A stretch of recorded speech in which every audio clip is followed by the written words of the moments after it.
It's often assumed that elite professional athletes can keep up their successes in the face of the knocks that we get in life because they're just cut differently from the rest of us.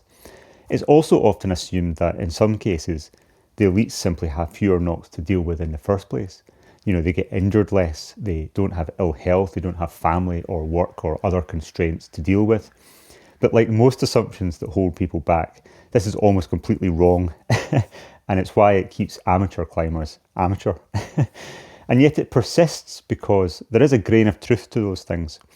It's true that successful athletes take steps to make their own luck, and you should definitely do the same. But it's false to assume that successful athletes don't ever get really low and depressed by the setbacks that they do face. They definitely do.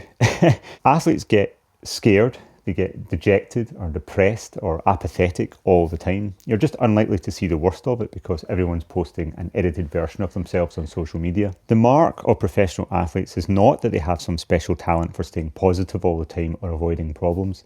They get down just like you and I, and what makes them different is what they do to get back on the rails. And in this episode, I'm going to lay out what those things are and why I think anyone can do that, even you. And even me. So right now I'm in a bit of a hole. I am the weakest that I've been for maybe 15 years. I'm the heaviest that I've been for maybe 20 years. And I've been feeling pretty dark for the last several months. I don't intend to stay that way. And so in this video, I'm going to go through how I approach getting out of a deep hole where things feel so bad that it's kind of tough to actually see a way out. Just about everyone gets to this stage at some point in their lives because shit happens. But for some people, they get stuck there indefinitely because they don't know what to do next. And what I think I have on my side, that maybe some of you don't have as much of, is a lot of experience coming out of deep holes, both in my health and in my climbing.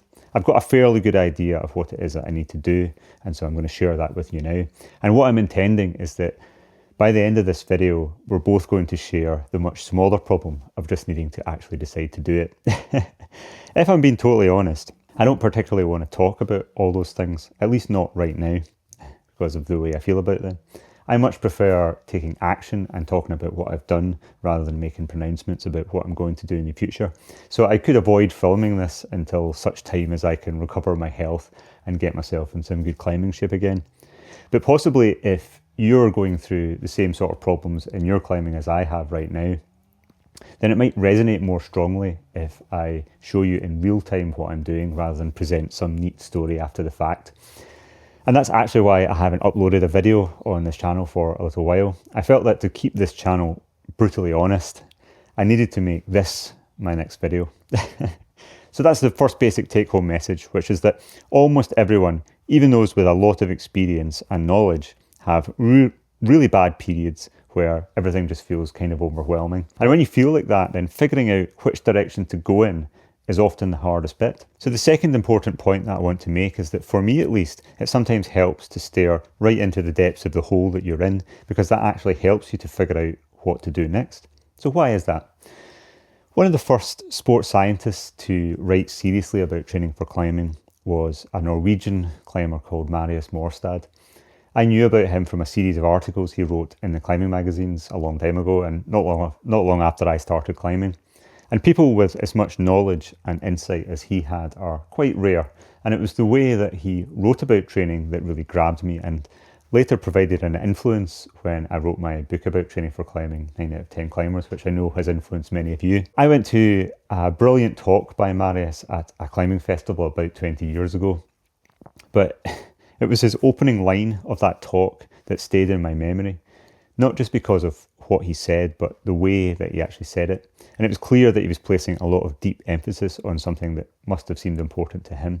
So he was introduced and he walked onto the stage, but he didn't say anything. And there was this kind of silence that was long enough to feel a little bit awkward.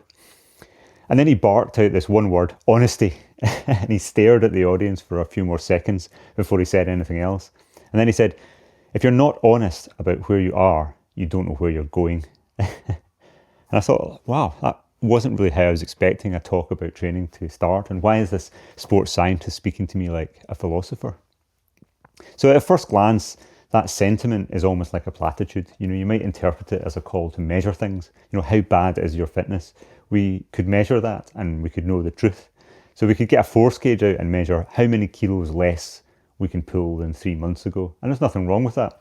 But I actually took something more from Marius' statement than that. The way I interpreted it was that he was getting at a need for honesty at a deeper level. You know, I could measure my finger strength right now and it would tell me what I already know, which is that it's gone down. And that's useful, but knowing that is not going to be the insight that I need to change the picture, because weak fingers are not my problem. They are a symptom of my problem. The problem that I have is that for the last 3 months, I've not been hungry to be strong. So that motivation, that hunger to train normally runs very deep with me. But lately it's flipped into self-destruction. And obviously I need to flip it back. I do think that the psychological state of drivenness to reach your potential can manifest itself very differently in different people. So you may or may not relate to how I think about it. But for me, the hunger to train hard and improve is fundamentally a state of dissatisfaction. So I've never found it difficult to ride this line between dissatisfaction and self-destruction. So let me just characterize that in terms of narratives that might play inside someone's head. One person might express their dissatisfaction as, I'm not good enough, so I need to train better and harder. And that's usually where I park myself. But that's not that far away from, I'm not good enough, so I really should exit the game. And recently, I've had a bit of a crash into that other way of thinking. So that's the honesty bit. So we understand that weak fingers are just a symptom and we know what the real problem is. And now we're not going to waste months of our time trying to solve a symptom while ignoring the cause, which maybe will just come back. So the next stage is then to be clear on why we got here. And often when you have a crash, it's not caused by one single factor, but multiple things piling on at the same time. And that's what's happened to me. I'm not actually going to go into much detail on them because this video is intended to be useful to you. It's not really about me, but I just need to briefly describe them so that I can show the principles that I'm using to solve them. So the first factor for me was, kind of paradoxically, that I was climbing well last year and consequently running low on projects. So back in the spring, I completed a long-term boulder project of mine, and I was actually caught off guard by the fact that I had finished it. And I had that rather lost feeling that people often get when they complete projects. So I really do best when I have a few projects on the go. So if I lose one of them to success, then I've got others to fall back on. Now, there are plenty more bits of rock for me to go and look at in Scotland, but the fact was that I didn't go out and get involved with other projects as the year went on. I got more and more sucked into work that I needed to do to finish my book, Moving the Needle. And so that cracked open this little vulnerability, which is not enough to be a problem on its own. But then came the second thing. The second thing was just a string of events that just killed my fitness. So I went on a road trip in the summer and I had 2 weeks off climbing, and that's nothing, that's not important. But then I went to Norway after that and I had 3 weeks in Norway with only 2 days of climbing. So 2 weeks of detraining became 5. And then I got food poisoning and that became 7 weeks. And then my book was published and I had to start on 16-hour days working on that for pretty much the whole of the rest of the autumn. So again, this shouldn't be enough on its own to cause a full-on meltdown. You know, I've had to regain my fitness after breaks countless times before. But then just as I was getting back to climbing, I got a really nasty foot injury. I got sesamoiditis after bashing my foot on a door frame. And I knew that this injury was really troublesome to treat and I might have it for a long time. You know, it's one of those injuries that you just have to rest to let the bone heal. And so I've been unable to wear a rock shoe for just over 3 months, which is it. And then the final ingredient was possibly diet related. As I'm sure many of you know, I like experimenting with my diet, and I've previously made videos about how using ketogenic diets have made a massive difference to my mood. But I've always been interested in the idea of reintroducing foods that seem to cause problems in the past, in case the past damage done, for example, to the lining of the gut, might have resolved, and therefore the continued restriction is no longer needed. So I've done this several times over the years, you know, reintroducing foods for weeks to months. I've tried reintroducing vegetables, tried reintroducing fruits and refined carbs like flour and other foods. I'll go into more detail on that another time, but to cut to the punchline, attempting to reintroduce plant foods of various types usually ends up with me feeling and performing a little bit worse. You know, with symptoms of very low mood returning with a vengeance, and together with a weight gain of 4 kilos. One important point I want to make before moving on about diet which is that you might say, well, if you want to eat a wider variety of foods, but they cause you problems, then why not just eat a little of them? That's basic moderation. What's so difficult about that? And that absolutely works for some people, and that's fine. But unfortunately, not for me, at least so far. If I eat that way, trying to attempt moderation, it puts me on this treadmill where I have to use more and more willpower to restrict overconsumption of these foods. And so overall, it just isn't worth it. So that's a description of the factors that got me to this bad place. A few ingredients that on their own might not have packed all that much of a punch, but together they did throw me off course, hopefully temporarily. So let's flip and go right on to solutions, trying to solve this problem. And let's start with where we just were with diet. So the great thing about diet experiments is that you do learn useful information. So I know that in all the previous experiments I've done, when I return to the diet that I feel best on, which is a diet of eggs and red meat and some dairy, then all of these issues, eczema, mood disturbance, and appetite all resolve, and they resolve quite quickly. And so I've done several rounds of that with the same result each time. So you might ask, well, why haven't you done that already? So here's why. For one thing, I want to let the experiment of reintroducing this wider range of plant foods just run its course. But more importantly, the low mood itself can get in the way of making a decision to break a way of living and do something different. That quite negative experience does help me to get to the point where I can say, okay, enough. Let's go back to what works, which is steak and eggs for me. So that's the diet bit, which is really quite simple. But what about the injuries? Well, hopefully I've already made the first step with that, and I went to get an MRI scan. My MRI said that my sesamoid was showing a bone bruise, but no break. So at least I didn't need a surgery, but I did need to rest, and so I just rested. Now I could have kept on coming in here to my climbing wall and doing foot-off climbing and fingerboarding, but I didn't. And in part, that was because I just felt so low that it just felt mentally painful to be in a climbing wall. Do I regret that? Probably yes. I didn't need to lose all of that strength. But on the flip side, losing it has given me a powerful reminder of how much I don't want to lose it. And that is valuable for the future. So older athletes like myself have this constant temptation of thinking that it's too hard to continue. So you might say to yourself, well, I'm old, I have all these injuries. And it's really easy to just talk yourself out of your climbing dreams. And I can clearly remember the first time that I did this 20 years ago. I had this feeling at that time that I was struggling, not just to progress with my climbing, but not to go backwards. And I remember saying to myself, I just don't know if I can do this anymore. At that point in my late 20s, I'd already done some of my lifetime goals in climbing. I had done the first E9 in Scotland. I had done the first 8C in Scotland. They were my lifetime goals. And I had this feeling that I'd worked pretty hard for that for a decade. And it just seemed to be getting harder and harder to go any further. So the temptation was there to think that maybe going further isn't actually realistic.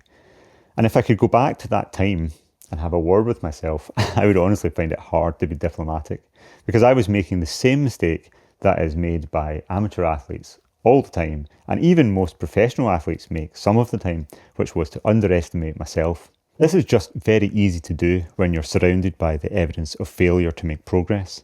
And this is a tricky thing, because making any real progress in sport or any skill involves ramming up against your limits and failing 99% of the time. And it's just really easy to get bogged down by that. And when you add on top of that advancing ability and advancing age, then it just gets more and more difficult. And so what happened to break me out of that cycle of thinking in my 20s? Well, I wish I could tell you that I recognised the errors in my thinking and I corrected them, but I didn't. Circumstance did it for me. So that wobble that I had was in 2004 or so. You know, I was still enjoying my climbing and I was kind of coasting along on a plateau. I could do 8B, 8C sport routes and V10, V11 boulder. And I'd subconsciously accepted that I'd probably just not get any better. But then curiosity about a new route got me trying this really futuristic line at my local crag. And it was that changed my mindset. The motivation that was supplied by the project made it kind of irrelevant what I thought my limits were. The project drove me forward through my perceived limits. It allowed me to bypass my mindset problems and it made me try harder without actually having to force it. And it also caused me to go back to square one and totally change everything from my basic lifestyle and my training upwards. So 2 years later, I'd done the hardest trad route in the world, and I was climbing lots of V13s, and I'd done 9A and things like that. So this notion that by changing my environment, I change myself is one of the central theses of my book, Moving the Needle. And in that book, I lay all the things that happened that allowed a pretty bad climber like myself to transform and get to the hardest trad route in the world. And it's also one of the reasons why I gave it this subtitle, How an Average Climber Can Do the Hardest Route in the World. I felt that it was really important that I lay out that it certainly was not self-belief or raw ability that preceded doing the first E11. It was rather the opposite. It was actually self-doubt and amateurish training. But the environment that I found myself in allowed me to move forward nonetheless. So I've just explained how a combination of seemingly minor ingredients can conspire to mess you up and throw you off the rails, as has happened to me recently. And if you find that plausible, then it shouldn't surprise you that you can also get a set of ingredients that can do the opposite and can catapult you forward. Each single ingredient doesn't need to be anything special or seem like a big deal. There's nothing in moving the needle that's some sort of hidden secret that you've never heard of. It's the combination of those things that make everything go crazy if they're applied together. If you haven't read the book, then there's a link below. And I want to say thank you for all the messages from folk who've said that they've got a lot from it. I've had some really humbling messages about the book, and they really do mean a lot. Anyway, back to my current situation. As I say, I need to take the set of ingredients that caused the bad situation that I'm in and try and either flip them where possible or work around them where I can't just actually solve the problem. 3 months ago, I was frustrated because I just wanted to climb. But now my frustration has actually changed, and it's frustration with being weak and apathetic. And that's good. That's where I want to be. So there's a set of ingredients that can drive a recovery. The main ones that are important are diet to support underlying mental health, a burning reason to train, and an acceptance of where I am right now. So that's the foundation, and I think that's a strong place to start from, and I build the details on top of that. So here's a few examples of what those details would be in practice. So I've got this foot injury, so I'm having to experiment with my rock shoes, and I'm finding that my usual shoes, the squamas, feel a little bit too asymmetric. The tension runs through the sesamoid, and it still aggravates it when my toe joint flexes beyond 30 degrees. And so it might be a while before I can wear them again, which is a bummer because they're really good shoes. So I'm finding at the moment that the Otakis and the Miuras in those boots, the tension runs a little bit more centrally through the foot rather than medially through the sesamoids, which are under your big toe. And so I'm finding that that aggravates them a little bit less. And so I've just been switching to them. I also have built some custom orthotics in my rock shoes, and they are helping, and I'm trying to go a bit further with that. What I feel I really need to do is to stiffen up the mid portion of the sole here in order that that big toe joint can't flex beyond 30 degrees. And I actually quite like stiff shoes anyway. So I've bought some moldable carbon fibre, and I've been making inserts and then trying to do my own shoe resoles. And I'm just learning how to do it, so I've got a long way to go. But I'm trying to experiment with that with all my old shoes. Always keep your old shoes. Don't throw them out in case you need to experiment with them. And that seems to be working quite well, so that's helping. But even if stiffening my rock shoes and altering them actually works and it helps, I think I'll probably have to stick to steeper ground for the meantime anyway, and that's probably a good thing. Like, I don't think that'll do me any harm. So as you can see, the general strategy that I'm employing here is that if you can't solve an injury, then try to work around it. So I'm also going to change my plan for the whole of the coming year. So normally I do a lot of climbing outdoors on the crags, trying projects, and not a lot of pure training. And that's a trade-off, which I quite like. Fundamentally, I just want to be outside doing new routes. But right now that's kind of difficult. And so there's an opportunity for me now to go back to basics and really do a massive base building phase in my training, addressing weaknesses that I think have built up for years and years. And so I'm going to be doing a lot more rings work, a lot more hangboard, some foot off bouldering, and a bit of mobility work. I think it's about time that I also try to get a little bit better at board climbing. So if I focus myself with that, and if I lose myself in it, then I might turn round and some time will have passed, and hopefully my sesamoid will be ready for some hard climbs outside again. I know that the first couple of weeks after this period of detraining that I've had are going to be horrific. There's no way around that. So I'll check back in with you in a couple of weeks and let you know if I've made any progress. And if anything that I've said in this video resonates with you, do stick with it. Even if it's just the idea that either the circumstances that you're in or the way you feel about them could be different in time. You know, it might be that the future doesn't look like the rosy dream that you hoped it might be, but you might still be able to make it pretty damn good all the same. And what's the alternative to trying?